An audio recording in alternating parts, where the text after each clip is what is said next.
Yes, my people, we are back with another tactic banger. I should start calling you guys my assistants because I have taken another request of yours, and that was to create a heavy possession based tactic, looking to have around 70% average possession or even more.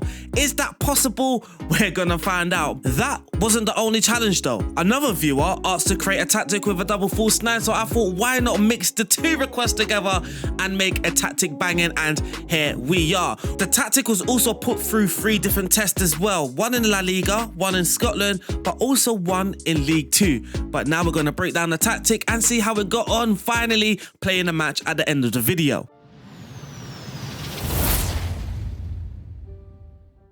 Welcome back to the channel. Today we are going to be breaking down how we created this 4-4-2 diamond heavy possession based tactic. Yes, it's another diamond. Yesterday's tactic was a 4-3-3 that transforms into a 3-4-3 diamond, but today we are looking at a 4-4-2 diamond tactic that in possession, it throws so many shapes. It's a very fluid system and it completely dominates the opponent. So to answer Liam Reynolds' comment, is 74% off the ball over a whole season sustainable? Yes, I do believe so. Or over 32,000 passes over a season. I haven't quite managed that, but that may be a challenge for a next video. But I'm here to break down this tactic, which I am going to do firstly by looking at the key roles and instructions that I believe make this heavy possession based tactic very effective. So we can start with the goalkeeper because it's very important to build out from the back. If my goalkeeper kicks the ball long, we may lose possession of the ball, therefore we may lose out on some very good possession numbers, but also the ball retention. So for the goalkeeper,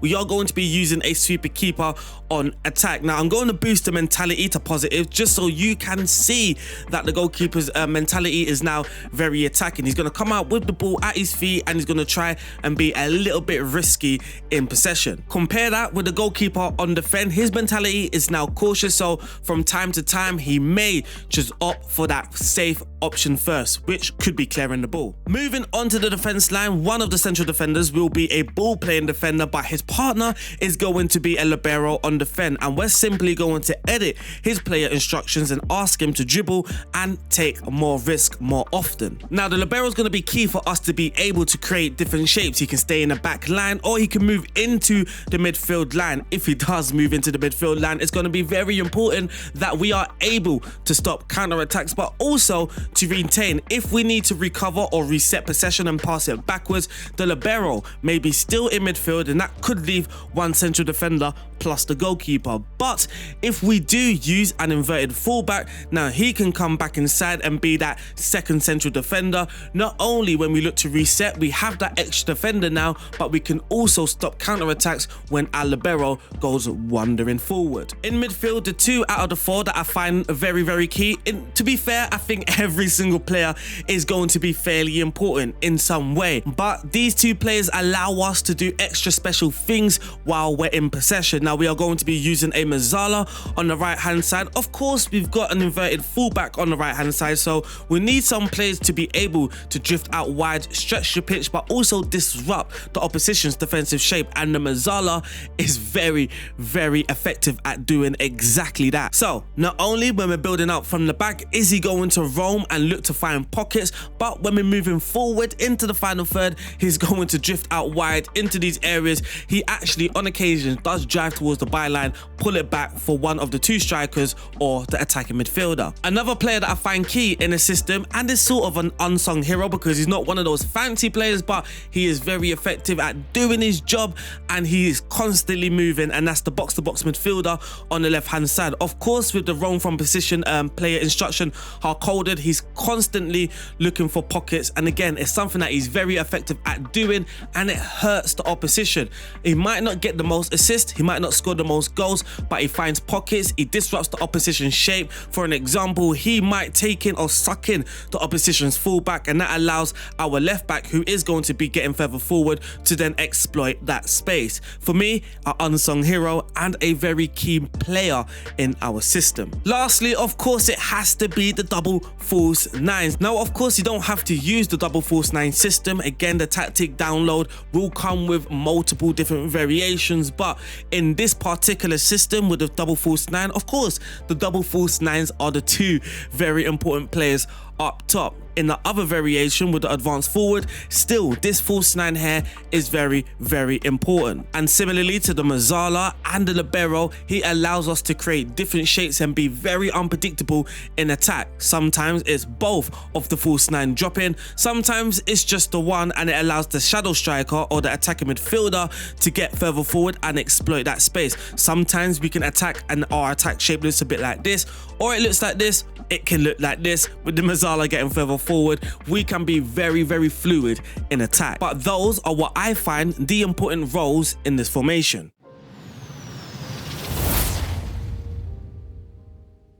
Of course, that isn't the complete tactic. That was a breakdown of the key players that make this system highly effective. If you want to build your own possession-based tactic, then you can sort of look at those roles. If that's the direction you want to go in, look at those roles and you can see how effective they were for me. Before we do look at the tactic in its complete form, I just want to say I've been absolutely blown away by the support on Patreon. It is hugely appreciated. If you are enjoying my content, then please do consider supporting the channel, just like Gil Awesome, John Callahan, Flix JJ, MRK and Santam, who have recently joined to the Patreon. Over there we are doing bonus content as well. So tomorrow I'm going to be uploading me doing the World Cup challenge with England using the tactic that we created yesterday. But also when I do upload the Everton episode on Friday on YouTube, there will be some background bonus content there as well, having a look at the in-game changes, the tweaks that we are making with the tactic as we go along and playing those background games. So check out the Patreon if you want to support the channel. That's a great way. So now we're going to break down the tactic. First we're going to start with the team instructions and then look at the player roles after. With the attack and width, we have set that to fairly wide. The main reason is because our system is narrow. The expectation isn't for us to completely stretch the pitch from side to side, but we just want to increase that space in between our players because our system is already narrow and it just helps us retain the possession a little bit better. For the approach play, we are of course going to play out from the back. Not only is that asking my defenders to keep their passing directness shorter, but it's also encouraging our midfielders to drop a little bit deeper to receive the ball. The passing directness as well is on shorter, so we are looking to be patient in possession. Again, the passing directness is short, keeping possession, making sure we retain it, and helping that is keeping the tempo on standard. You can increase this, especially if you are an elite side, but I do feel the tempo is what is helping us rack up those passes and possession numbers. In the final third, low crosses, and that is just about it. Transition, when we do lose the ball, of course a heavy possession based side is going to look to win the ball back immediately. Interestingly, when possession has been won, we are going to counter, but you would notice with the clip that I'm showing now, that isn't always going to happen. There are going to be a lot of moments because of the player roles and instructions. If that counter isn't on, we're just going to reset. We're not going to force the option or the opportunity to counter attack. We are going to reset if that counter attack isn't on. And when the goalkeeper does have the ball in his hands, I do want him to distribute the ball to our centre backs by taking short kicks. So just drop it and then pass it.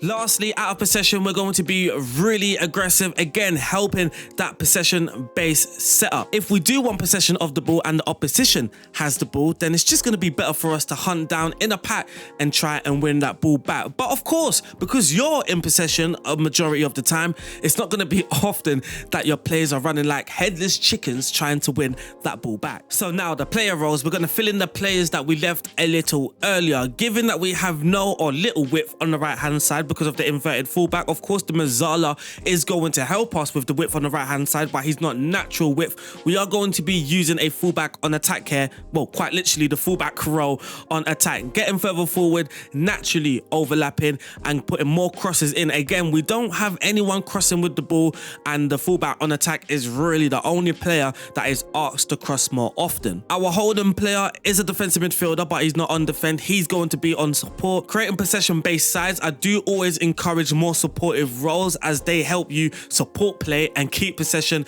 a little bit better. And now moving into attack, though I just said that, we are removing him from support into attack. So these full three roles here that we're talking about are sort of generic roles. I mean, fullback, defensive midfielder and attacking midfielder, but it all helps us just piece that puzzle together. If we've got a lot of players roaming, like the Mazzala and the box-to-box midfielder, it might be important that actually we have a couple players not doing that as often as these two. Similarly, at the back, we've got a ball-playing defender, a libero, and an inverted fullback. Those are sort of specialized roles, whereas the fullback on attack is more generic. So again, we're sort of balancing, not really balanced because we're still trying to be a little bit more riskier, but we do have to still balance or try and place some importance on balance to make sure we aren't getting exposed. So of course, there are different variations. That there is the main tactic that was requested: 2 false nines and a heavy possession base tactic. Now, the heavy possession base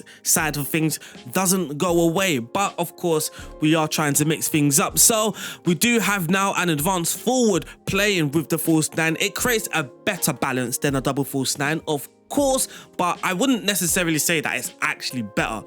A double false nine will be more effective in some games, and the advanced forward with a false nine will be effective in others. The best thing to do is just try it out, but the team instructions do not change with this setup. Now, using a libero, even with an inverted fullback, can be risky. Most risky against oppositions that play two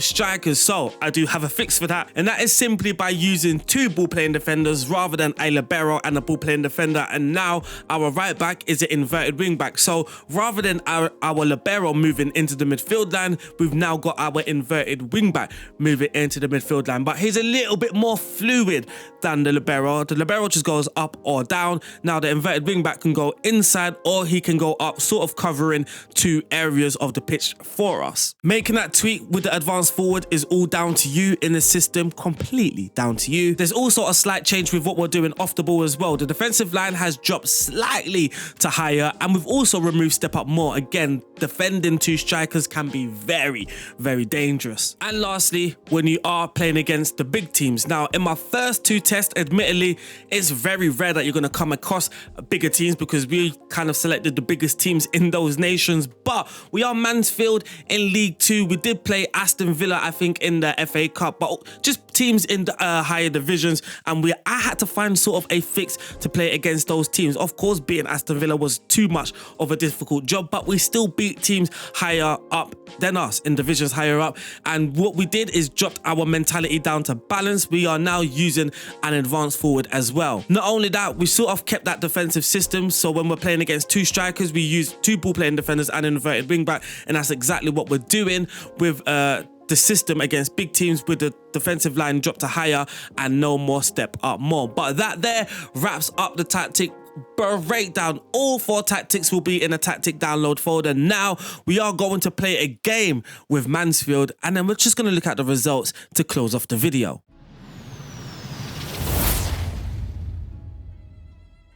So our game is a very winnable.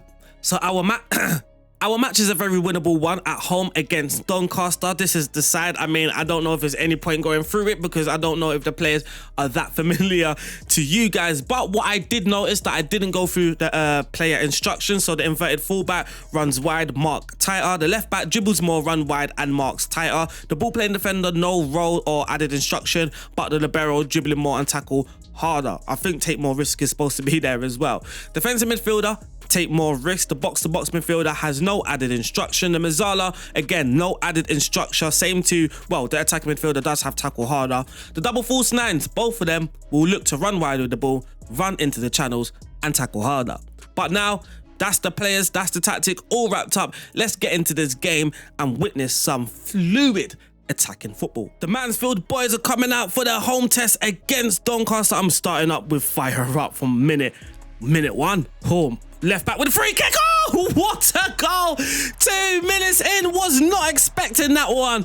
Wow, simply brilliant. That's his 50th league goal of his career, by the way. I mean, no surprise if you can score free kicks like that. What a hit in that's literally minute 2-3, and we've got 63% of the ball. So early on, Doncaster are struggling. It seemed like they gave away a foul with obviously our heavy possession, but they're going on an attack here though. Here's Hurst. Cutting, oh yeah, we'll have that. So here is Johnson with a throw-in. Waltman. Here's Reed, Johnson. And this is what I like about the build-up as well, that we create this box which is very effective. I mean, is extremely effective now that Doncaster are only pressing with one player, so we're obviously outnumbering them numerical advantage, but often we will get this box-like shape when building up from the back with the inverted fullback cutting inside, but then the libero pushing further forward. Here is Cargill on the ball into Clark, the box-to-box midfielder. Here's the left back. He's not going to score again. He scored again. Oh my God. It's how do you pronounce his name? McLaughlin. I'm not exactly sure how to pronounce his name, but he's just added another goal to his tally. That's crazy. It's crazy. The left back is showing everyone how it's done in attack. Mansfield 2, the Donnies 0. And at the moment, we do have 77% of the ball. Doncaster had no shots on target. I mean, their XG 0.01, quite literally. Mansfield continue with their... Oh, we've got a corner here with Keeler Dunn. It's Keeler Dunn, whips it in. Cargill, Bailey, Cargill. This might be game over. It's now Mansfield 3, Doncaster 0. Here is Doncaster. They should start throwing bodies further forward now that they're 3-0 down. They've got nothing to lose, but Clark is in there. My box-to-box. I don't know why I keep giving the box-to-box midfielder his praise. Here's Flint, the DM. The box-to-box midfielder on the left-hand side is now shifted to the right-hand side. Play is now building on the left. Here's the left-back who's on the hat-trick, and it's Oates. And that there is for... I don't think Doncaster have their Oates in the morning. They are not awake at the moment. Oates into Dunn back to Brunt. Some nice interchanging play there. Here's McLaughlin now, the left back, plays it into Oates. Some nice combination play as well. Mansfield 4, Doncaster 0. As now Mansfield are holding still 74% of the ball. I hate throw-ins. I always lose my set piece, my clean sheet to a throw-in. Thank you, Pim. Thank you. Cool. Here's Johnson now. Again, creating that box-like shape, but now Flint he's sort of deciding whether to go into midfield or back into his back line. Here's Dunn. What a pass into Reed. The Mazzala stretching that play. Again, very important. I said that. But here's... Oh, I thought Waltman was going to score there, but he's offside anyway. Another highlight here, McLaughlin into Clark. Clark plays it back to Cargill. Here's Flint now with the ball, progressing it forward. The libero. Here's Johnson into Reed. Again, stretching that play, giving us the width. Penalty, ref. There it is. We have a penalty. I almost said at the bridge. I don't know why I thought Mansfield stayed the bridge. But there is my left back with his hat-trick. And he sends the goalkeeper the wrong way. Oh my God. My left back has scored a hat-trick. Amazing. Amazing stuff. 1 from open play, 2 from set pieces. 1 was an amazing free kick and the other was a penalty. And it's 5-0 at half-time to Mansfield. But what do you say at half-time? I'm just going to keep pointing my finger just to make sure that I'm on you. Do not lose your focus. I'm on you. But I wonder if there's something in our instructions that we can do. So I think they're going to drop bodies further forward. So we're just going to drop our line slightly. I mean, we're not dropping it completely inviting pressure. We're just going from much higher to higher. So still higher. And that is what we're going to do. Should we keep him on should we put him on defend or halfback? Halfback will be too many players deep in it. Hit them on the break. Hit them more so on the break. So we're just going to add an advance forward in there just in case they start throwing bodies further forward and leave space in behind for us to exploit. With us having 74% of the ball, I think I saw there. Here's Molyneux with a free kick. Oh, no. I want my clean sheet badly. Oh. Always a set piece, always a flipping set piece. But here's our own set piece here. Here's Johnson, Reed into Beth Penny. Molyneux clears it. Molyneux's, his name's popped up a lot of times. Here's Flint, here's Johnson, back to Flint. Brings the ball forward. That box is there once again. Here's Clark, the box-to-box midfielder, finds a pocket. The left back is not going to score. Oh my God. My left back with his fourth goal of the game. It's absolute mental stuff on the left back here. This is crazy. Clark finds the left back and he just runs through on goal. It's a lovely finish. Oh my God. Chickened out there. Here's Bailey. Our high defense line almost gets broken, but we defend it well. Now imagine we was on much higher and step up. There was a possibility there for Doncaster to actually break our defensive line. So hopefully that little drop off has had some effect. Oh my God. Oh, we're doing stupidness now. Yeah, we're doing absolute stupidness with our passes. Stupid, silly passes into midfield.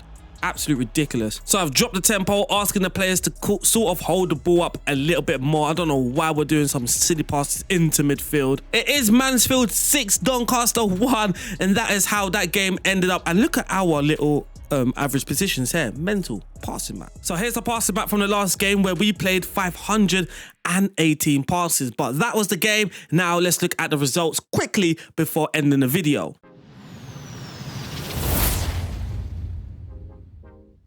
So with Mansfield, we did win the league. We won 33 out of the 46 games, drawing 10 and losing 3. Mansfield, though, we are media predicted to finish 7th. So we aren't actually one of the top sides in the league. We're practically the 7th best if we look at the media.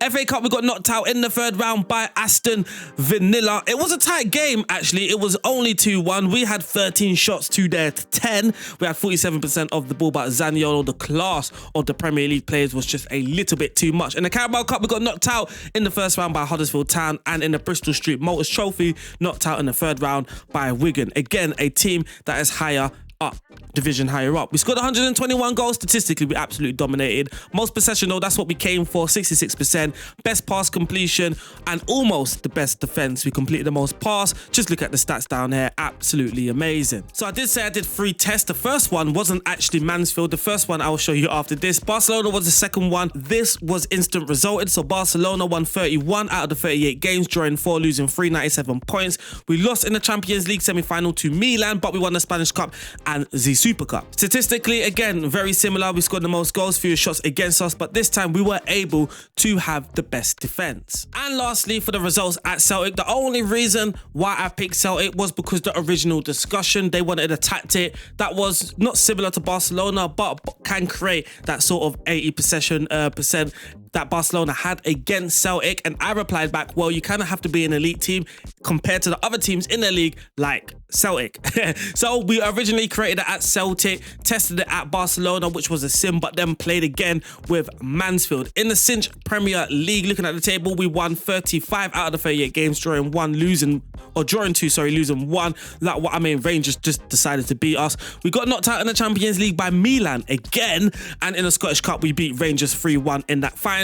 And we also won the Via Cup, beating Rangers 5-0, beating Rangers 5-0 in that final. But that wraps up today's video. Unfortunately, if you did like today's video and you want to support the channel, then please head over to the Patreon and see if you could support there as well. Of course, watching and liking this video is also big. I'll see you guys soon. Stay safe. God bless. Peace out. Boop.